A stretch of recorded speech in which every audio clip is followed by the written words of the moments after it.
Saya mengamati kita semuanya sama di sini orang-orang retail yang lama. Apakah kita percaya dan setuju bahwa memang sejauh 30 tahun ke belakang sampai hari ini, saya tidak melihat ada kekuatan pemain retail yang sustain di level tertentu.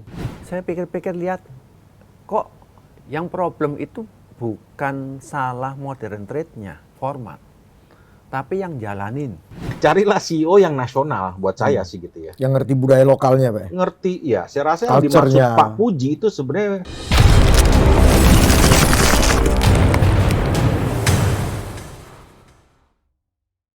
Ya, teman-teman sahabat retail, kita ketemu lagi di acara Momentum, acara bincang-bincang seputar dunia retail. Nah, siang ini sedikit formatnya agak berbeda. Yang selama ini narasumbernya satu-satu. Sekarang kita hadirkan 4 narasumber. Dengan ya masing-masing punya keahlian yang berbeda-beda. Jadi saya biasa sebut nih senior, pakar atau apa nih? Ya, pakarnya lah. Di sini ada sebelah kanan saya Pak Sugianto. Selamat siang, selamat Ya. sore. Ya. Tengah-tengah kita adalah Pak Yongki. Sore. Nah, ini tidak asing lagi nih di kalangan orang retail, ya industri juga. Sebelah kanan Pak Yongki ada Pak Pujianto. Nah, kalau yang sering lihat mukanya ini ya kalau minimarket ya itu biangnya lah. Sebelah kanannya lagi yang paling ujung Pak Joseph. Ya, yang selama ini berkarir di format yang toko yang besar-besar, Pak ya.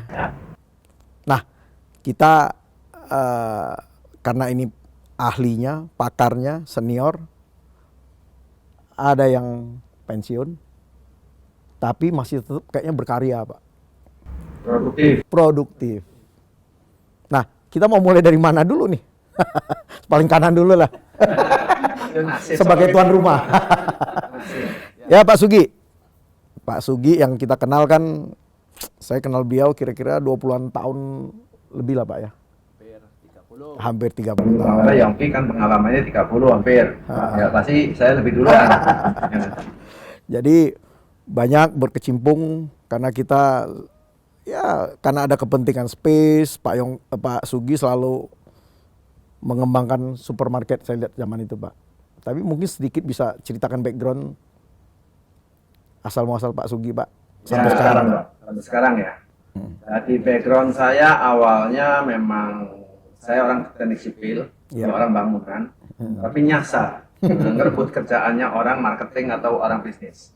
Ya kan? Jadi saya itu kerja di lebih banyak awalnya di distribution company consumer good. Ya. Saya bawaannya Pak Puji. Wah. Jadi Pak Puji keluarkan saya. Ya kan?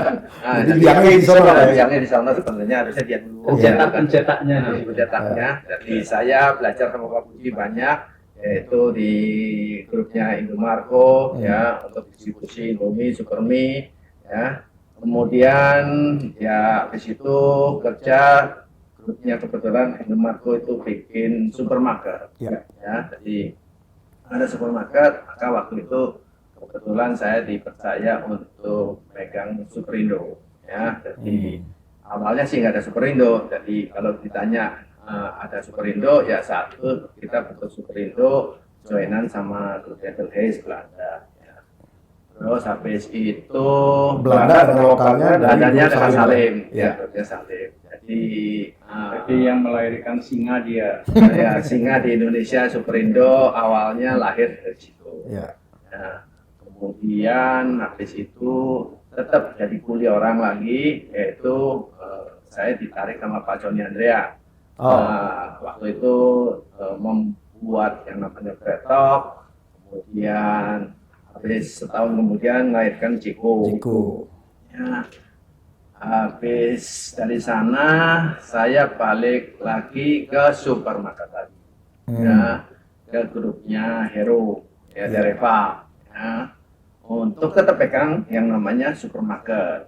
Jadi saya merubah supermarket yang namanya dari awalnya hanya Hero aja menjadi ada yang namanya Giant Supermarket.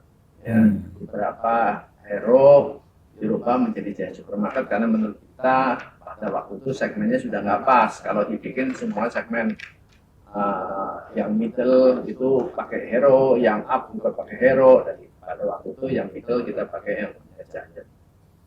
Lumayan juga, hampir 1 minggu atau 2 minggu kita convert dari Giant ke Giant.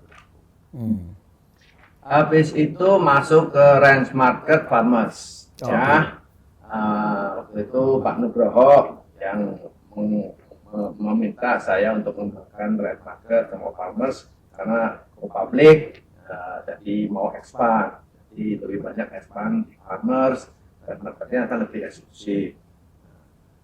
Jadi dari semua yang tadinya FMCG makanan-makanan yang bisa expired, terakhir saya masuk ke S Hardware. Kawan lama grup yang nggak pernah expired. Ya. Jadi barangnya lebih durable, lebih panjang-panjang, SKU-nya juga banyak, ya, variasinya banyak, ya, totally berbeda. Jadi waktu itu ya saya megang operation, juga di kawan lama grup megang juga business development. Jadi semua kawan lama grup punya retail, mau Ace, mau Informa, Chatime, Kingdom dan lain-lain semuanya itu saya suruh membahkan cari lokasi, cari untuk develop tokonya, sampai termasuk maintenance-nya, kemudian juga sampai tutup toko. Ya, bukan tutup toko kan biasa di dunia retail ya kan. Jadi seperti itu, dan sekarang juga diminta untuk nungguin mall-mallnya di kawan lama grup, yaitu yang ada namanya Living World, ada namanya Living Plaza. Jadi kita memang bukan developer, kita memang bikin yang namanya shopping mall itu tujuannya adalah untuk mensupport bisnis unitnya kawan lama. Karena kawan lama butuh tempat yang lebih gede, banyak brandnya, banyak brandnya, sehingga kita juga perlu tempat ya. Jadi untuk bisnisnya tetap bisa lancar. Nah, sampai sekarang seperti itu. Tapi saya tetap harus belajar sama Pak. Bapak Waduh, ini perjalanannya loncat sana, loncat sini, loncat sana, tapi masih eksis terus. Masih dipakai. Masih dipakai. Pak Sugi rencananya mau pensiun kapan, Pak? Saya tunggu Pak Puji dulu. Ya, kalau Pak Puji saya udah pensiun ya. Pak Puji masih aktif, saya tetap aktif. Dan lebih tua aja aktif. Ini pensiun yang produktif. Ya, nah, selama Pak Puji masih aktif, saya nggak mau kalah. Itu udah Pak Sugi nih. Kita ini perkenalan dulu nih. Belum masuk ke topik kita nih yang kita bahas nih. Pak Yosep, silakan Pak Yosep. Oke, halo, selamat sore teman-teman semuanya. Salam kenal. Saya Yosep Buntaran. Cerita pendeknya adalah saya memang lama di retail, 30 tahunan. Tapi seperti perkenalan dari Pak Tudung tadi, kebanyakan saya memang di format yang besar, yaitu namanya grosir atau wholesale. Turunannya dulu dari makro. Jadi itu pertama kali saya masuk ke retail tahun 92 adalah memang di makro, kemudian makro bergulir, suatu saat dibeli atau diakuisisi oleh Lotte, dan saya di Lotte 15 tahun, sampai saya pensiun tahun 2021 kemarin. Pak Sugi juga cerita agak nyeleneh dari apa yang dipelajari di kuliah dan apa yang dikerjakan totally berbeda. Saya lulusan teknologi pangan dari IPB, harus bangga dengan IPB Pak. Tapi ngurusnya retail, jadi tidak ada hubungannya, kalau disambung-sambungin ya paling hubungannya produk FMCG. Jadi itu kira-kira perkenalan dari saya. Terakhir saya memimpin Lotte Grosir Indonesia, Lotte Shopping Indonesia dengan format Lotte Grosir, dan Lotte Mart Indonesia dengan format hypermarket. Saya pensiun tahun 2021. Kira-kira itu. Cukup perkenalan Pak. Ini pensiun beneran? Ya sementara ini pensiun beneran, tapi ya seperti orang banyak bilang, ada baiknya kita jangan diem. Jadi sudah mulai memikirkan bagaimana cara berbagi. Ya. Nah, ini waktunya berbagi juga salah satunya. Berbaginya ini yang sedang dicari formatnya. Tapi sudah mulai sedikit-sedikit lah dikerjakan. Gitu Pak. Nah, ini sebelum ke ahlinya nih. Jadi ini di antara kita yang di sini ini paling senior itu Pak. Perjalanan karirnya pasti panjang benar. Silakan Pak Puji. Orang tua pasti tua, orang muda Belum tentu tua. belum tentu bisa tua. Ingat Bu ya. Iya, saya sih hidupnya dari memang dari orang tua udah berdagang. Jadi, Satu kampung sama saya. satu kampung. Ngomong, Pak, ya. Sama-sama orang Gombong. Tetanggaan. Itu memang dari awalnya udah dari SMA itu udah jaga toko gitu. Di sekolah pun kalau mahasiswa balik ya bantu orang tua di toko. Lulus masuk ke karoseri New Armada, ya menjadi satu-satunya perusahaan karoseri yang terbesar di Indonesia lah. Ya, sampai sekarang masih eksis, Pak. Sekarang masih eksis, dan itu jika bakalnya New Armada yang berkembang dengan skala distributor mobilnya. Ya. Bagian itu mobilnya itu. Kemudian nggak tahu bagaimana akhirnya terdampar di Jakarta, masuk ke Salim Group. Di Salim Group lebih banyak di manajemen service, yaitu bila Salim beli perusahaan, kita yang masuk bersama-sama dengan auditor. Begitu.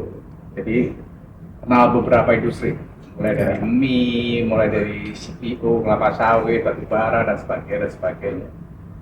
Salah satunya adalah masuk ke Pebapan. Pebapan itu adalah cikal bakalnya Indomarko Adi Prima yang sekarang menjadi distributornya Indomie yang ada di bawah Indomie.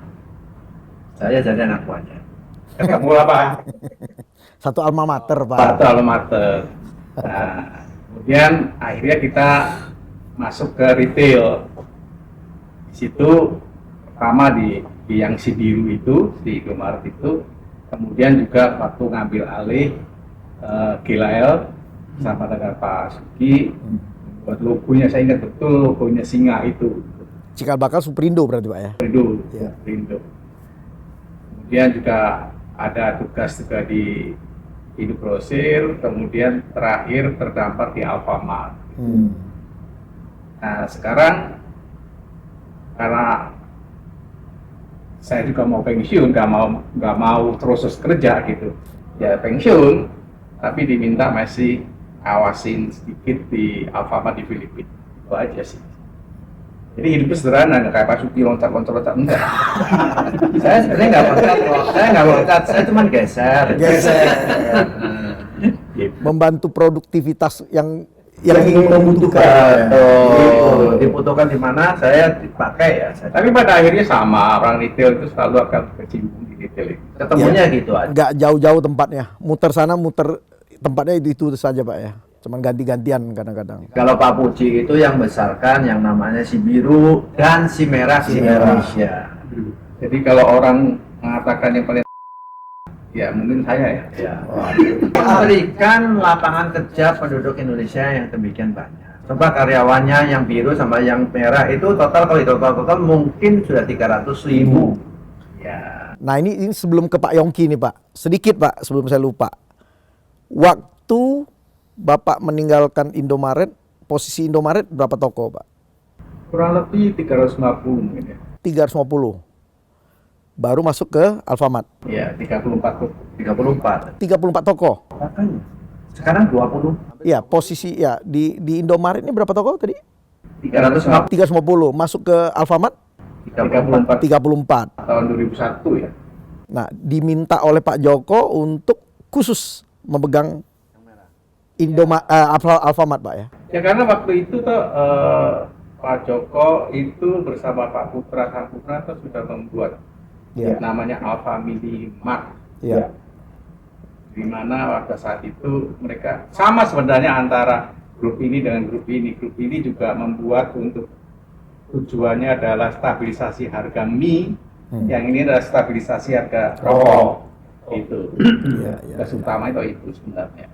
Nah, karirnya panjangnya waktunya di Bajangan Salim Group atau di Alfamart Pak? Sampai per hari ini perjalanannya? Timbang, karena saya masuk 82 sana 19 tahun, ya sama. Ya, tapi sekarang lebih lama di sini karena ada masih bantu dikit-dikit. Iya. Oke, nanti kita korek-korek yang lain Pak. Jangan dikorek dong. Ya, banyak lagi yang kita perlu tahu. Nah, sekarang di tengah-tengah kita nih center betul Pak. Ini yang suka megang data-data orang retail nih. Silakan Pak Yongki.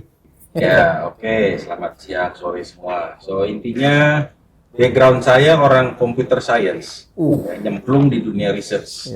Sebetulnya memang di IT, tapi di research sana. Nah, di research ini khususnya di retail. Kalau saya pernah ditawarin suruh pegang perusahaan riset gitu kan, saya bilang saya nggak passion di riset. Saya passionnya ketemu sama orang-orang retail gitu loh. Jadi selama 27 tahun itu passion saya adalah bergaul dengan orang-orang retail, bukan risetnya, tapi pegang datanya.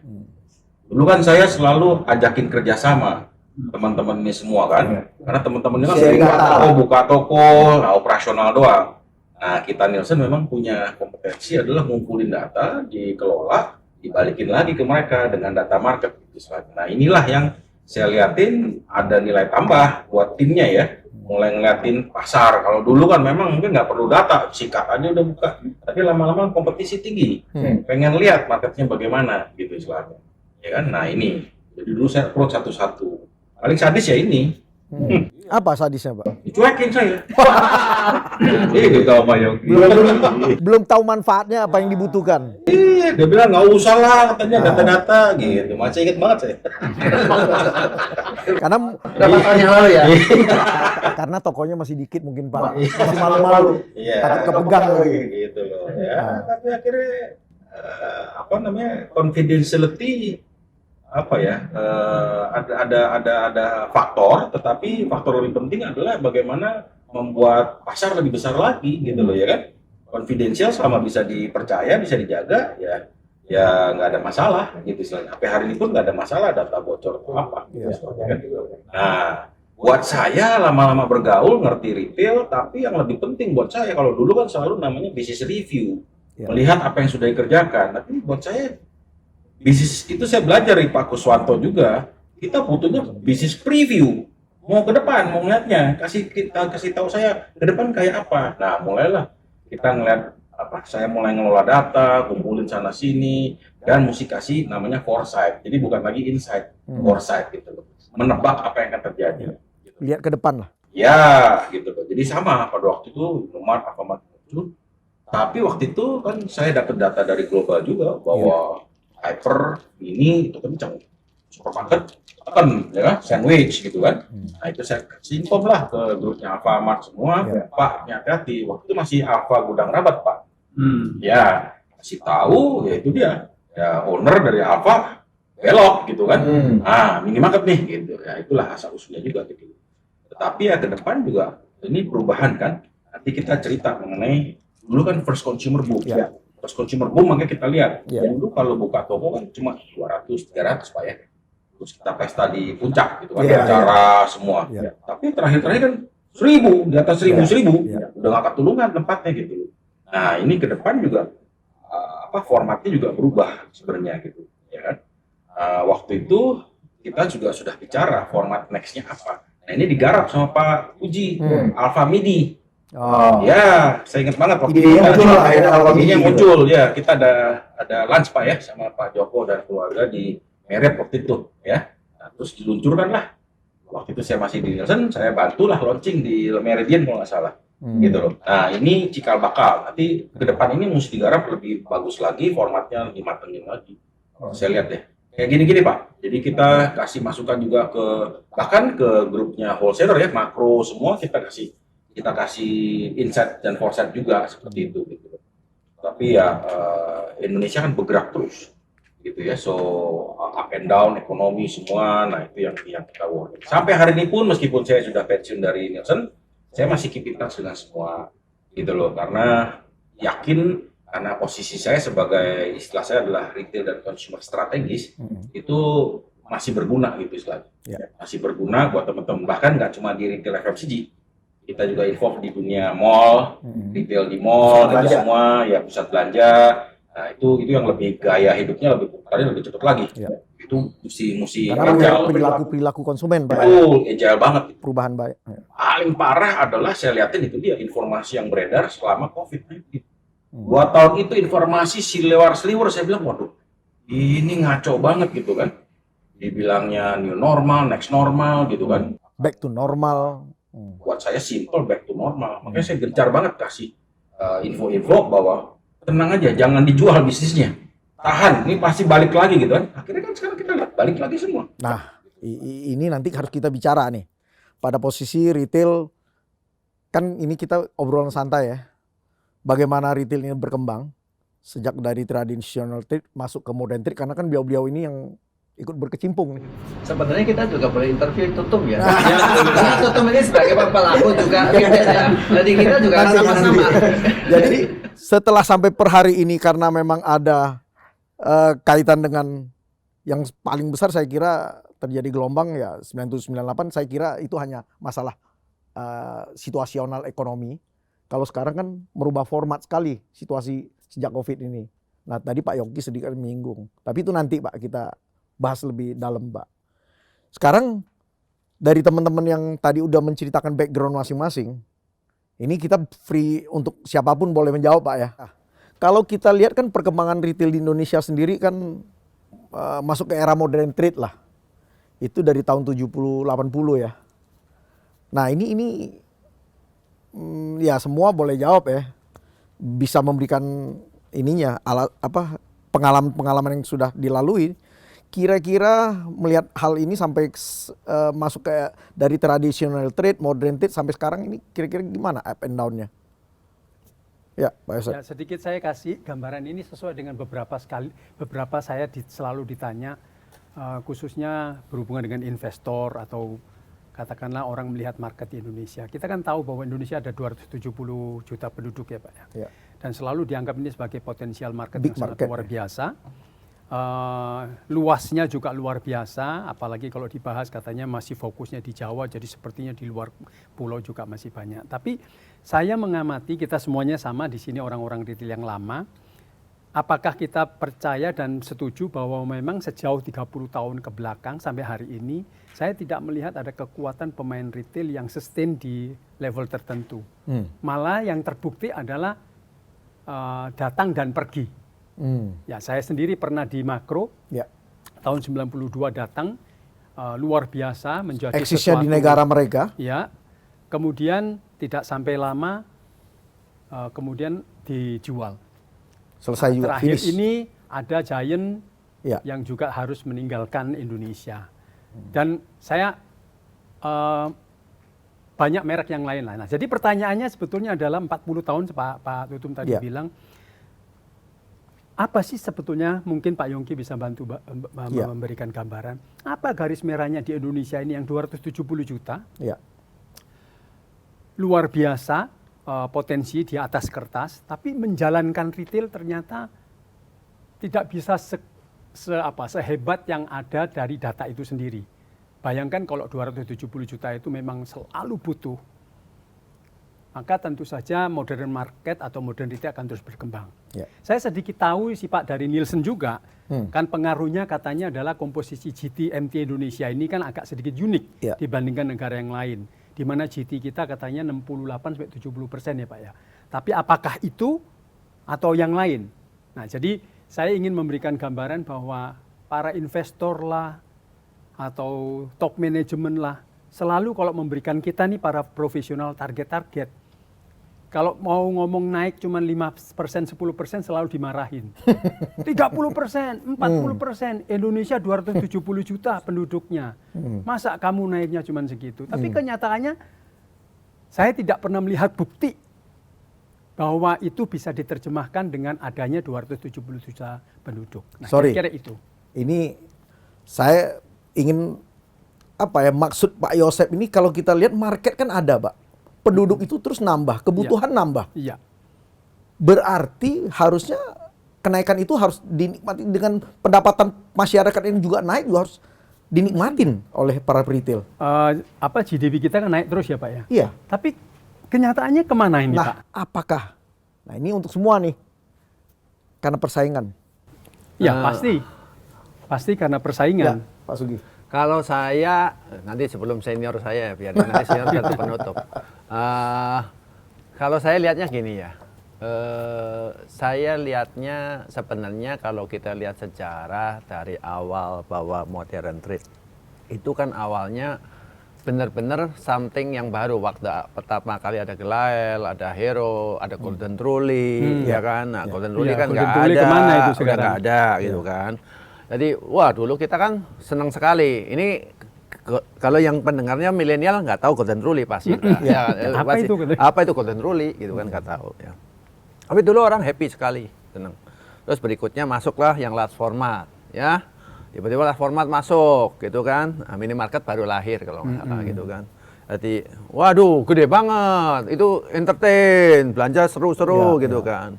Nah, Area wisata jadi. area wisata, gitu kan. Jadi makro juga masuk, gitu kan. Jadi itu something yang baru. Terus ke depannya ke sini saya lihat minimarket kan berkembang terus, supermarket yang sustain kan hanya 1-2 gitu kan. Ya. Kalau saya boleh lihat ya, kadang-kadang saya menganalisa apa yang tadi Pak Yosep katakan 270 juta penduduk Indonesia. Kalau saya lihat gini, saya pikir-pikir lihat kok yang problem itu bukan salah modern trade-nya, format, tapi yang jalanin. Karena ada pergantian manajemen, atau ownernya ganti, atau succession-nya nggak ada. Karena kebanyakan kan modern trade itu kan mulai asal muasalnya kan kebanyakan kan dari negara maju. Ya. Negara maju dianggapnya pinter, masuk ke Indonesia. Apa yang mau dilakukan semua caranya mereka. Padahal medan tempurnya beda, infrastrukturnya beda. Budayanya beda. Jadi kalau kita bicara cara dagangnya cara glodok, mereka caranya udah cara margin profitability persentase. Nah, kalau cara glodok kan udah yang paling jual 100, untung 1 juga nggak apa-apa. Kalau di sana nggak, margin harus tinggi. Nah, teori-teori financial keluar semua. Nah, kalau saya lihat, kayak kita katakan Indomaret, Alfamart, tetap maju, berkembang dengan konsisten. Karena selama ini masih ada foundernya, kalau saya lihatnya. Foundernya masih ada. Orang-orangnya juga masih ada. Nah, kalau kita bicara local supermarket, itu juga saya lihat yang kuat untuk expand, masih konsisten, tetap masih sustain. Masih sustain. Bahkan kalau kita lihat yang lokal-lokal, kayak grupnya Grand Lucky lah, Brastagi lah, masih bagus, ya kan? Nah, tapi kalau grupnya yang lain-lain, yang nanti ganti orang tuanya nggak ada, ganti anaknya cerita punya yang lain lagi, itu habis lagi. Nah, saya lihat ini konsistensi ini yang menurut saya nggak ada, continuity ini nggak ada. Bukan karena marketnya, tapi masalahnya how to maintain stability and to grow and follow market changing, itu nggak ikutin, gitu. Kalau itu menurut saya. Tapi kalau marketnya, setuju. Saya ada satu pertanyaan Pak Sugi untuk Pak Yosep juga. Apakah orang Indonesia sangat bosan dengan satu brand yang mungkin juga mereka akan merubah perilaku mereka?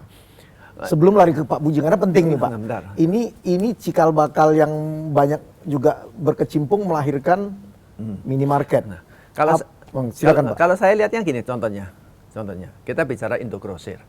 Format Indogrosir masih jalan, Pak. Nah, Enggak, di luar negeri hypermarket masih jalan. bagus Pak. Kita ngomong Grand Lucky dengan format 4.000 jalan. Apa sih yang salah? Yang salah karena ada enggak, sorry. Karena saya tidak ngomong, dia tidak Tapi ada benernya. tidak mengikutin budaya ataupun mengerti cara dagang di lokal. Itu menurut saya. Kuncinya itu doang. Maka kalau ketemu orang lokal yang jalanin, jadi. Apalagi tiap 3 tahun ganti orang. Yang satu ngepusil, buka. Ya, persis. Datang lagi, ganti. 3 tahun, suruh profit. Squeeze cost. Ya kan? Akhirnya kan panas dingin. Akhirnya jadinya apa? Ya jadinya, ya remek lah. Nih, saya pengen tahu, apakah minimarket memakan porsi-porsi yang, karena ini sedikit saya lihat budaya yang berbeda ya. Karena minimarket di Indonesia sangat berbeda dengan minimarket di luar. Convenience store. Convenience store yang kita sebut. Nah ini Pak Seniornya. Budi yang harus jawab nih. Ini bos saya dulu. Tunggu, nanti ini orang tengah nih Pak, orang tengah. Ininya. Enggak, sebenarnya apa yang dikatakan Pak Sugi, Pak Yosep, ya ada benernya. Tapi sebenarnya toh intinya kita lihat ke dalam dulu ya. Kalau menurut saya, karena nggak ada culture perusahaannya. Setiap perusahaan berubah, apalagi yang mungkin joint venture dengan asing, culture itu hilang gitu. Nah, beda sekali dengan yang kita lakukan di biru dan merah. Dari awal kita udah bicara culture dan culture. Sehingga siapapun yang akan di situ, itu akan tetap terus jalan. Nah, ini memang agak susah. Kadang-kadang owner tidak pernah memikirkan itu. Nah, kebetulan saja mungkin biru dan merah dikelola oleh profesional. Ini harus jelasin Pak, biru merah itu Indomaret dan Alfamart. Ini karena pengalaman saya ya. Iya. Saya. Biar penontonnya paham, Pak. Karena kadang-kadang mereka tidak peduli dengan culture gitu. Padahal culture itu ya ibaratnya negara ya Pancasilanya gitu. Kalau siapapun presidennya tetap aja dia harus jalan gitu. Nah, itu nomor satu. Kedua, tentunya marketnya juga berubah. Tadi bicara mengenai GDP dan sebagainya. Itu pasti akan mengaruhi kebiasaan orang untuk belanja. Dulu mungkin ya orang ke supermarket itu udah seneng banget gitu ya. Ya kalau kita bicara evolusinya daripada retail toh 60 sampai 70 mungkin tuh lebih banyak ke tradisional lah ya. Iya. Orang tua kita yang buka warung, buka semi grosir begitu. 70-80 mulai masuklah ada Hero, ada Maklael, Matahari, Golden Ramayana. di situ. 80-90 masuknya yang besar-besar lah. Iya. Mulai dari ada Makro, dulu ada Kasino nggak salah. Kontinan. Kontinent. Kemudian Walmart, tahun ada 90-an. Walmart. Indogrosir masuk di situ. Iya. Nah, awal tahun 90 itulah biru itu tahun 88. Iya. Itu lahirnya mulai minimarket. Nah, kenapa? Karena kita tahu kita yang masih harus mendekat ke konsumen. Nah, karena konsumen tidak mau dengan perkembangan penduduk yang lebih banyak, konsumen mau ke supermarket terlalu jauh. Transportasinya susah dan sebagainya. Akhirnya kita terpikir untuk buat yang minimarket yang mendekat ke konsumen. Makanya dibantu oleh Pak Yongki, kecepatan bertumbuhnya cepat sekali di situ. Ya. Kemudian dari situ next-nya apa gitu. Nah, kalau di luar seperti Thailand tuh tentunya nggak ada minimarket, adanya cuma convenience store. Ya. Karena GDP dia jauh lebih gede loh. Gitu. Ya. Kalau di Filipina beda lagi. Filipina tuh hyper dulu kawan. Ya. Nah sekarang baru mereka mulai melihat bahwa minimarket itu akan makan hyper. Ya di Filipina kita udah punya 1.500 toko, di situ udah mulai kelihatan gitu. Dan convenience-nya udah lama malah di sana, Pak Tutum. Yeah. Convenience di sana ada 2.000 lebih, hampir 3.000 mungkin karena mereka sejak Amerika ada di Filipina sudah ada 7-Eleven. Iya. Gitu. Nah, tapi itulah perkembangannya. Nah, next-nya apa? Yaitu Pak Yongki harus pikirkan ke depannya apa. Sorry, sebelum ke Pak Yongki, berarti kita harus jelasin yang Pak Puji katakan 1.500 itu adalah Alfamart yang buka di Filipina. Alfamart ada ekspansi ke Filipina, join dengan pengusaha lokal, Pak ya? Clear. Ya, jadi tetap menurut saya kalau kita mau buat perusahaan, culture ada nomor satu. Lainnya nanti deh, samakan dulu antara owner dengan yang akan jalanin, itu culture-nya apa nih? Goal-mu apa? Mau duit doang? Atau mau bantu masyarakat? Atau apa sih? Gitu. Jadi frekuensi harus dicocokin, Pak ya? Cocokin dulu gitu. Sehingga kalau nanti ada masalah, ada gelombang apapun, kembali ke situ lagi gitu. Kita mau apa gitu. Itu kurang lebih begitu. Oke, Pak Yongki. Melihat dengan apa ya, berbagai pendapat, Pak Sugi, Pak Joseph, Pak Puji, Pak Yongki kan tahu nih perjalanan teman-teman nih. Gimana Pak? Ya, so intinya kalau orang ngelihat Indonesia mungkin numbers doang 70 juta. Cuma Indonesia ini sangat unik, nggak bisa di-compare dengan Thailand, ya kadang-kadang Filipina, Singapura, apalagi Korea gitu, nggak bisa. Ini hutan beneran yang unik gitu kalau buat saya ya. Saya cuma lihat ada 3. Kalau kita compare dengan luar negeri sama Indonesia itu ada tiga tipe Pak di sini. Satu adalah international chain, ya, entah dia 100% hadir atau yang afiliasi dengan dia. Ya. Ini satu. Kedua adalah nasional, di-run oleh profesional. Gede, nasional tapi profesional. Ada yang mungkin ada semi nasional tetapi keluarga. Saya ngelihat yang rentan yang atas sama yang bawah, betul ya? Yang atas ini tadi dia turnover, ganti CEO, ganti kemauan semua. Wah, makanya nggak ada yang jalan. Di Thailand sekarang juga demikian Pak, udah pada nggak ada di sana, national chain yang jalan. Di bawah ini buat saya sebenarnya juga rentan Pak. Begitu dia ada generasi yang muda nggak mau gantiin, wah udah nggak bisa habis dia. Bingung. Gitu istilahnya. Makanya kita suggest, you mesti profesional. Gitu kan? Kalau yang bawah, supaya running kayak yang udah jalan di sini, udah kelihatan di sana. Kalau yang atas, ya Yun mesti nasional. Carilah CEO yang nasional, buat saya sih gitu ya. Yang ngerti budaya lokalnya, Pak. Ngerti, ya. Saya rasa yang dimaksud Culture-nya. Pak Puji itu sebenarnya tidak hanya budaya, tapi value. Nilai-nilai lokalnya. Ya. Karena nilai inilah yang jadi pemersatu Market, semua. ya. Dari zaman ke zaman, dari segala macam pekerja, semua nilai ini yang akan berlanjut terus gitu Ya, istilahnya. Itu kalau saya lihat ya. Orang ngelihat bahwa GT MT dulu dilihatin, wah GT mati gara-gara MT. Enggak tuh, tambah gede di Indonesia karena luas sekali gitu istilahnya. Masing-masing punya porsi market. Ya iya, itu Indogrosir kan ke GT gitu kan. Ya. Masih perlu banyak dibuat. Jadi Indonesia ini memang distribusi banyak kesempatan gitu. Orang pikir, wah ini orang distribusi hilangin aja, nggak perlu orang tengah. Nggak bisa. Dia sendiri mati ntar. E-commerce semua kan berpikir begitu, hilangin orang tengah. Ya silakan gitu kan, tapi dia sendiri yang koyak begitu loh. Karena Indonesia ini butuh relationship. Ya. Saya deal sama Pak Puji atau apa ini karena relationship Pak gitu loh. Ya kan? Apapun sekarang saya minta Pak Puji dikasih, dulu kagak pernah dikasih. Kan belum Iya. belum ininya, Pak. Nah, Artinya belum jalan. iya belum ada. Sekarang dikasih, apa aja dikasih. Gitu loh. Ya, jadi orang nasional Indonesia tuh nggak bisa langsung nyerodok begini terus tanpa apa-apa main cikat-cikat nggak bisa. Harus relationship semua, gitu kalau saya bilang ya. Bisnis pun juga demikian. Dengan pelanggan tuh juga relationship. Kenapa dia pilih A, B, C gitu loh. Buat saya orang mungkin orang internasional berpikir grab and go, betul Pak ya? Saya begitu denger grab and go itu, wah bahaya banget Pak. Kalau udah menganggap toko kita tuh grab and go, nggak ada relationship, wah dia bakal pindah anytime Pak.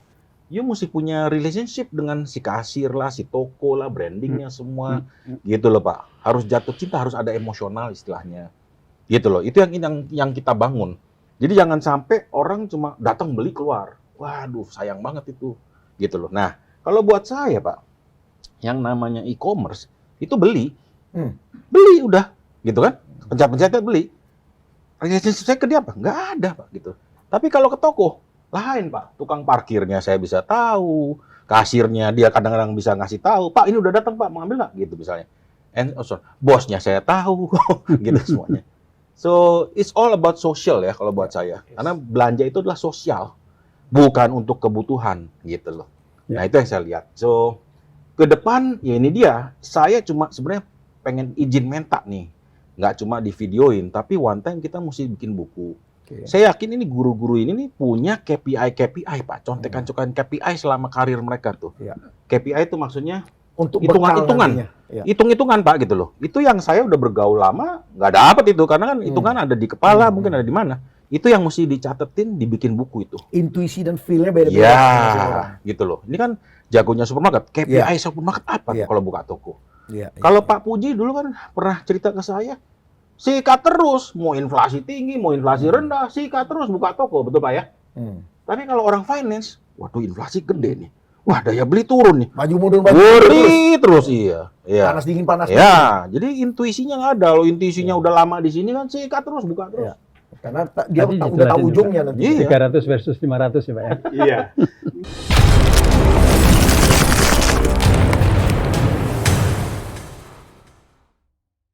Apalagi yang setua ini aja TikTok. Oh, nah ini nanti sebentar lagi kita masuk ke pertanyaan berikutnya. Am I that old? Ngapain gua mesti masuk ke sini? Karena sama kanan kiri. Karena cuma tinggal Pembelinya sama kok. Iya. Ya, Kejadiannya kayak di Jepang dong akhirnya. Tapi jangan-jangan nanti biru merah bisa kolaborasi satu brand aja bahaya juga tuh, Pak. nggak boleh. Nah, itu yang saya katakan kalau cerita retail di Indonesia tuh seperti nonton MotoGP kalau saya bilang. Ya. Cuma ada 2 pembalap di depan.